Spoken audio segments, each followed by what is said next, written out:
29 dekabr 2025 yıl Şek şaharının eski hayatında yarmarka olup ekan. Bu tarafta kiyimdir. Bu tarafta olsa azık-түлүктөр. Ayrımlar ıstırgaz tartып koşuldu.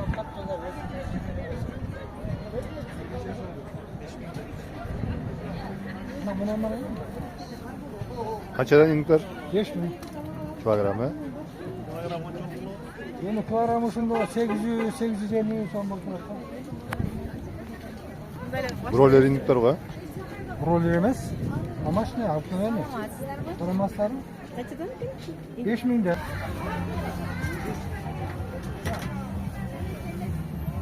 Bu kaça turat?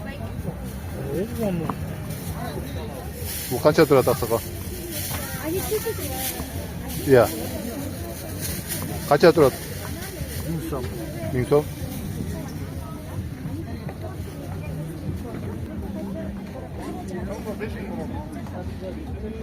Kaça kilogram? Kilogram 2 bin. Kapçonlu.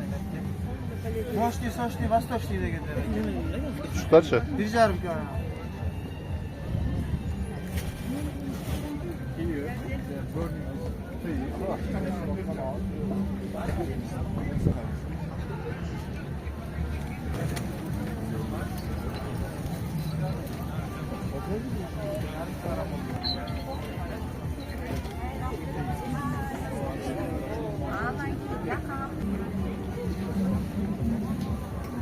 Sırlar kaça?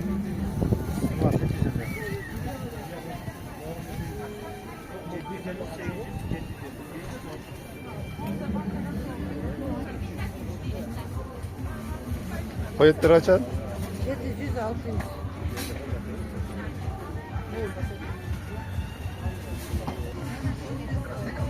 Почем они? Откуда?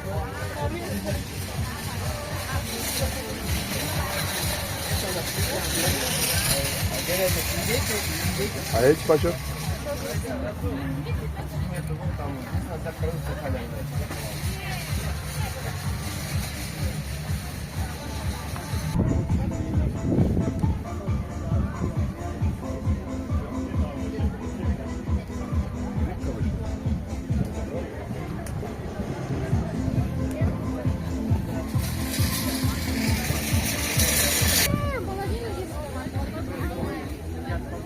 Сюда положи сок.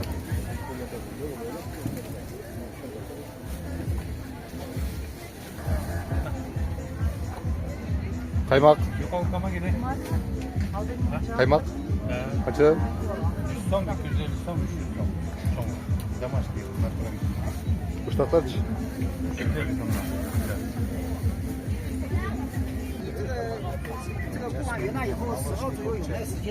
Sizler вообще soda kılganda kayaktan kılmasasınız pastayı. Только ярмарка. А именно firmasınar bu.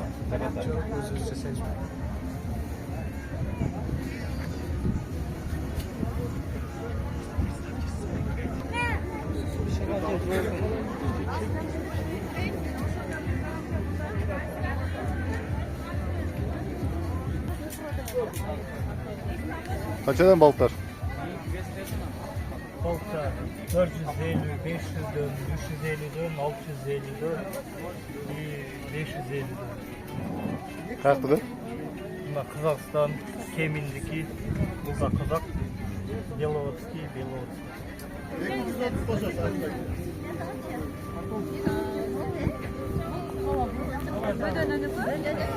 Мынакей, вот ребята, курица, бутақты Kaçadan böldün öyle? 2100 Kilogramı. Курицалар бар 660 сомдон. Мынакей баары 660 сомдон. Soğuklar kaç? Ал дагы 660.